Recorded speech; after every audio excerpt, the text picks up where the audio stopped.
Live from downtown Detroit, home of WDIV and Click on Detroit, Local 4 News at 6 starts now. A home invader steals a family pet in Macomb County. Now the family is hoping this video will be enough to get their prized parrot back home.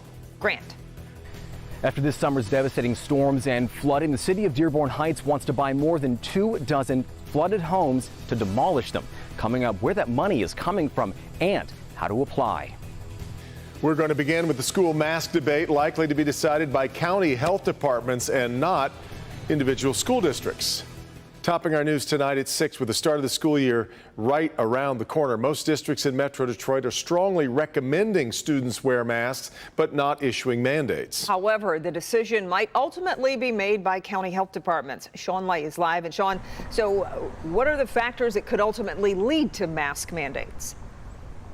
The main factor right here, of course, COVID-19 and the spread of COVID-19. Once school begins, county health officials watching that very closely, and if the number jumps, some counties say they may have to jump in.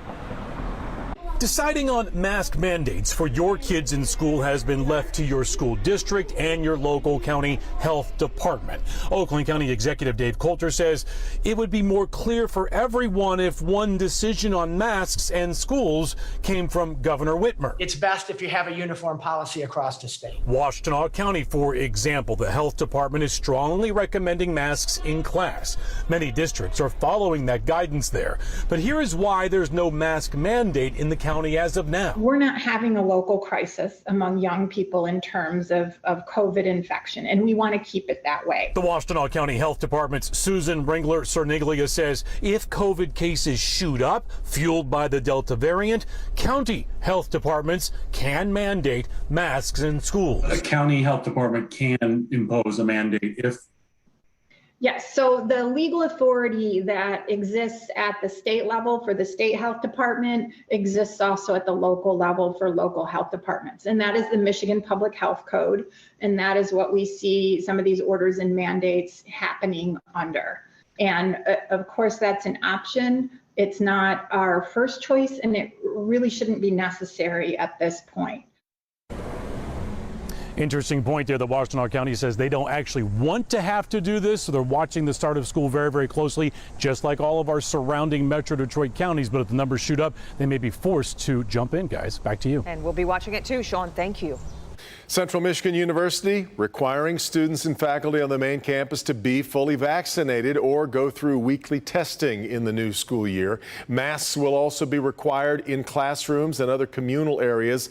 Both the University of Michigan and Michigan State already requiring vaccinations for students on campus. This comes about a month from the government allowing all Americans to get that third shot of the vaccine. The booster, you must be 8 months removed from your second dose to get the booster shot. Right now, Michigan's vaccine rate sitting at still stubbornly just under 65%. Misinformation rampant today in Lansing over a new bill that would prevent employers from mandating vaccines. Several anti-vaccine doctors testified today in front of state lawmakers. House Bill 4471 would prevent employers from mandating any vaccines, masks, or asking for employees' vaccination status. The bill is opposed by 7 major business and health groups. A member of the Detroit Chamber of Commerce calls the bill government overreach. We're not arguing for a vaccine mandate. We're not arguing against a vaccine mandate. But we are arguing for vaccines because it's the only way out of the pandemic and the endless battles against variants. There was not a vote on the bill today. It is unlikely Governor Whitmer will sign it. Well, as promised, the humidity has rolled in. It has. Let's check in with Paul with what to expect for the rest of the night. Hi, Paulie. Well, a sticky night. It's in the low to mid 80s right now, and you can see these dew points in the blue bar here. These dew points are well into the 60s. That's indicative of the stickiness that we're dealing with and we are going to deal with for quite a few days. Not a whole lot to show you here on Storm Tracker 4.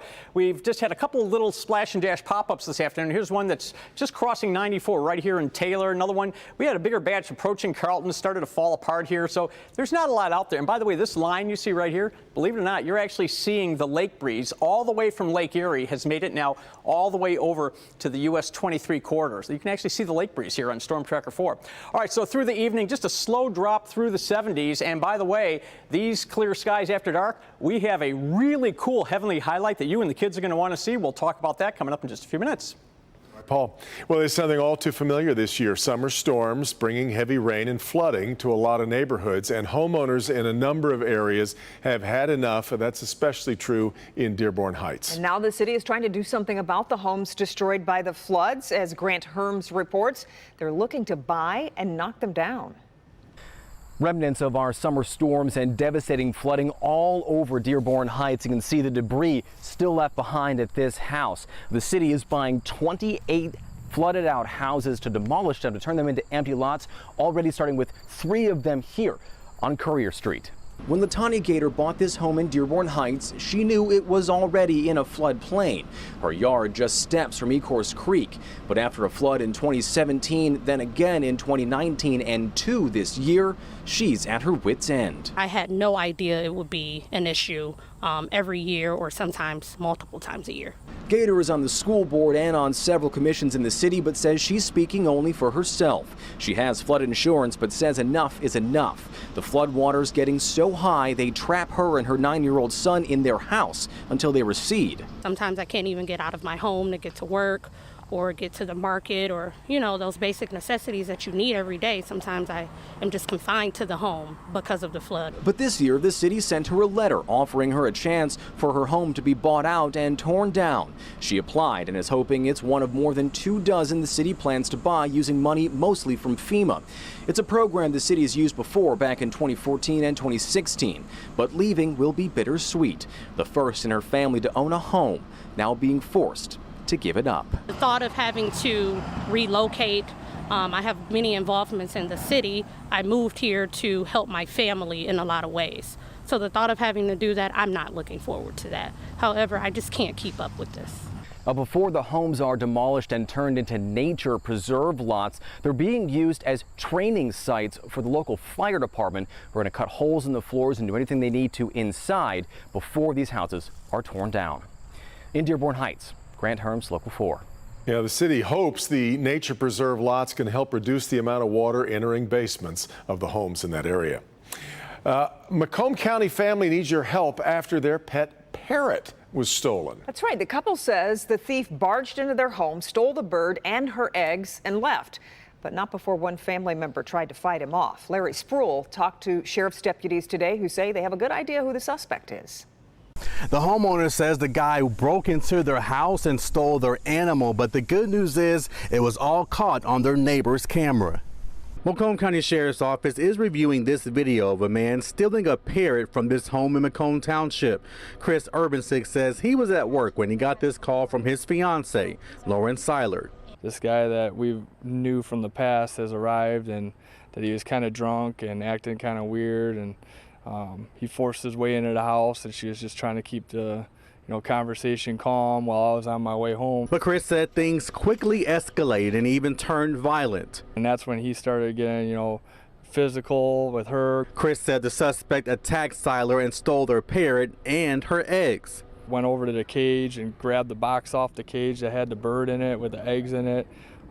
He was hitting my dog with that. Lauren Seiler is visually impaired, but she says she tried to stop him.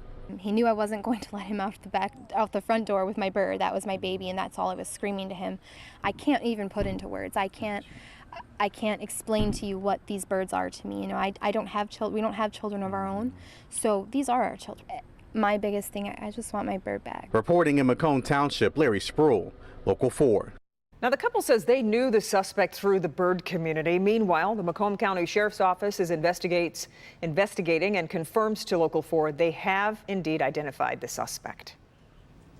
After a year off due to the pandemic, the Woodward Dream Cruise is back this weekend with Ford Motor Company as a sponsor. That's right. Despite the muggy weather, Ford was still out on Woodward showing off their electric cars of the future. Our Tim Pamplin got a sneak peek. A steamy Thursday afternoon along Woodward Avenue, and we have a couple of the soon-to-be classics parked up ready for our attention. Ford have invited me to take one of these Mach-E's for a spin. I told them I'd be delighted to, but first, let's take a look at what they've got in store. These are truly transformative times we're living in, and that includes in the automotive business. Electrification is well underway, the Ford Mach-E and the Ford Lightning, Ford's first production electric pickup. The response from the public has been massive. Some say electric vehicles, rubbish. Not say Ford. Take a look under this Mustang Cobra. 0 to 60 in next to nothing. And when it takes off, it sounds like a jet engine. It really is a different feeling, and I would say an electric responds so much faster to you. It feels like it's almost connected to your neck muscles because it's instant. Well, I've got that to look forward to, but for now we look at these shots of the classics. We're back out here. We put the Mach-E into drive, pull out onto Woodward Avenue. It is incredibly quiet. I think the Woodward Avenue neighbors will be a lot happier in 100 years. Very quiet. What about that pickup? There you go. Giddy up. That is the scene in Royal Oak this afternoon. Tim Pamplin, Local 4. Sweet.